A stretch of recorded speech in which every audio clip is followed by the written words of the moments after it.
This is Dr. Beverly Forsyth, Professor of English with Odessa College.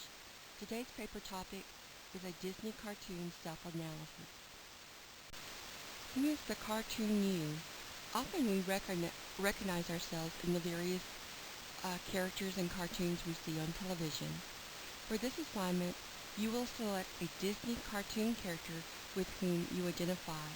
You may also select a cartoon character with the understanding that the cartoon is in no way pornographic or inappropriate for this assignment. The paper will discuss 3 aspects of your personality that you share with this character. Although most of your shared qualities may be positive, you may also recognize a less desirable trait. And we recognize ourselves in a lot of the characters we see on television. A shared trait may not always be positive. For instance, perhaps you're clumsy. Perhaps some days you're grumpy, especially in the morning.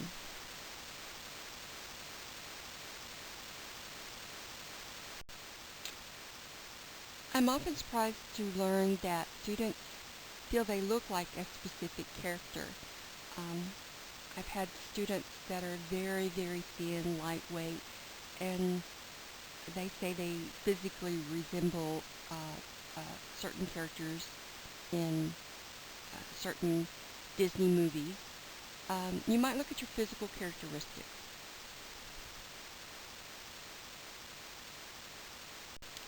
Let's recap the characteristics. You may look at your positive qualities, and I hope that you definitely do, but this is an honest self-evaluation. You may also look at the negative traits that you share, physical appearance. Do you have shared cultural or a perhaps racial heritage with this particular character that maybe draws you to them? So where do you start?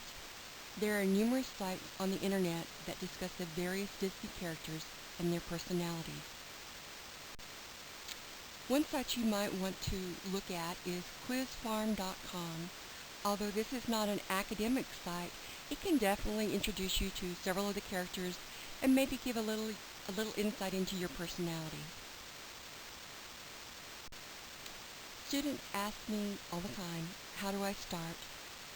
Well, you're going to use the 5-paragraph format. The paper will have 5 paragraphs: the introduction, support paragraph, support paragraph, support paragraph, conclusion. The paper must have a clear thesis sentence, a clear topic sentence for each support paragraph, and a conclusion. Let's briefly discuss the introduction. The introduction should introduce yourself and the character. It should contextualize, set the stage for your paper.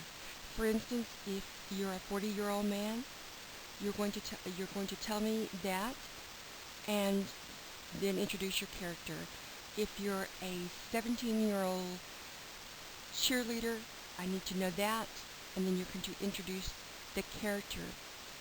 In what movie or cartoon series does the character first appear? When was the character first introduced? You'll find out a lot of this information when you're doing your research, but one thing students fail to do is they fail to parenthetically document each fact. You found that fact somewhere. I need to know the source of that fact. Each introduction needs a strong thesis sentence.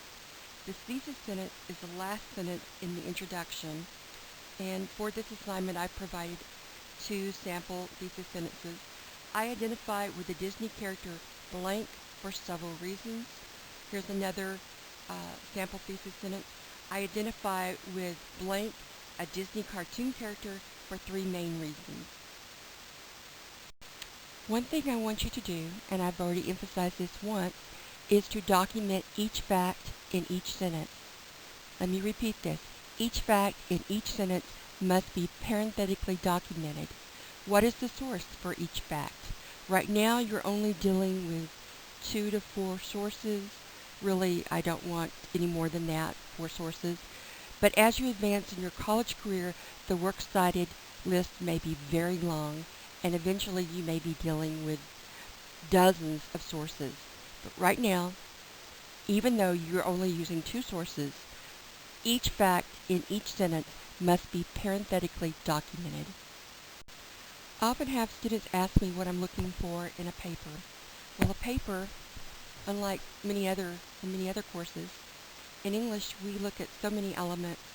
The sentence structure has to be grammatically correct, and one way you can check this is by reading your work aloud. I will look at the paper structure. Do you have 5 paragraphs? Do you have a thesis sentence? Do you have a topic sentence for each support paragraph?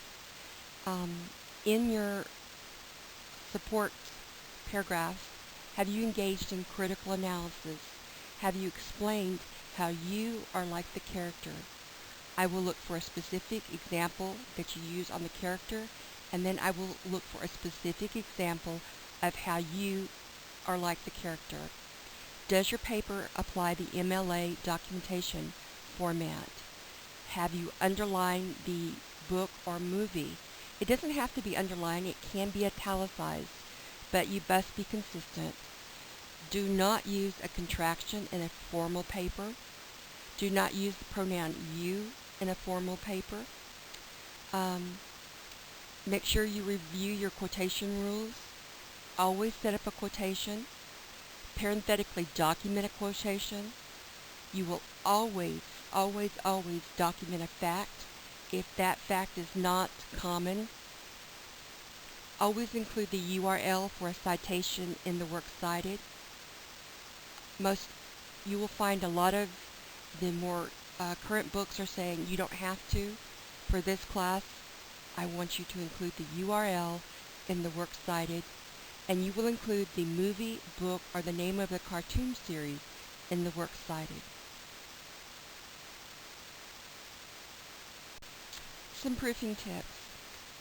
Always let a paper cool before you submit it. Many students, after they've written the paper, they're just so excited they want to dash it off. Don't. Don't. Let it cool and then go back in a few hours later with a more objective eye and polish up that paper. Also, read your paper exactly as you have written it. Let me repeat that because you're not hearing what I'm saying. Read your paper aloud exactly as you have written it. The ear often hears what the eye misses.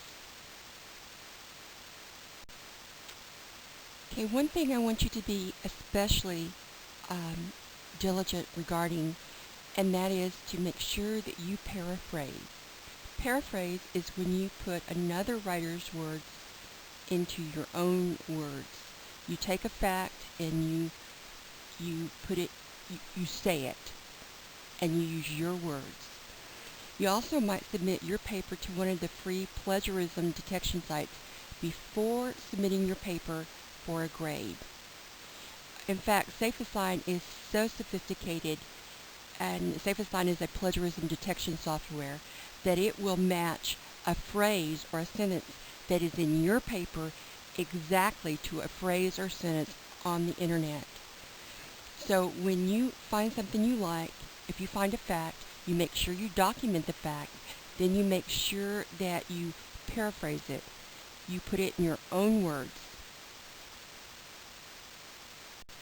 At the end of the paper, include a picture of the Disney character or the cartoon character.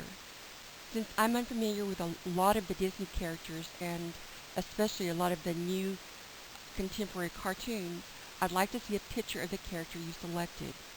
Some students have gotten creative and they've included their pictures as well, and you're certainly welcome to do this. I enjoy seeing what my students look like. This is Dr. Beverly Forsyth, and I look forward to reading your papers.